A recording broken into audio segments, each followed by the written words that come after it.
వికారాబాద్ జిల్లా దుద్యాల మండలంలో బహుళార్ధక సాధక పారిశ్రామిక ఏర్పాటు చేస్తూ భూసేకరణ కోసం ప్రభుత్వం నోటిఫికేషన్ జారీ చేసింది.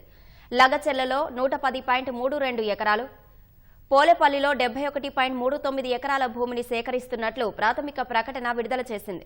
గతంలో దుద్యాల మండలం హకీంపేట, లగచెర్ల, పోలేపల్లి గ్రామాల్లో ఫార్మా విలేజ్ కోసం 1538 ఎకరాల భూసేకరణ కోసం నోటిఫికేషన్ జారీ చేసిన సర్కార్ తదనంతర పరిణామాల నేపథ్యంలో దానిని ఉపసంహరించుకుంది. ఫార్మా విలేజ్ కు బదులుగా తాజాగా మల్టీపర్పస్ ఇండస్ట్రియల్ పార్క్ ఏర్పాటు కోసం భూములు సేకరించనుంది.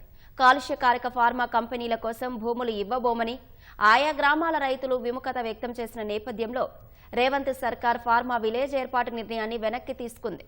కాలుష్యం లేని పర్యావరణ హిత పరిశ్రమల ఏర్పాటుకే పారిశ్రామిక వాడ ఏర్పాటులో ప్రాధాన్యం ఇవ్వనున్నట్లు తెలుస్తోంది.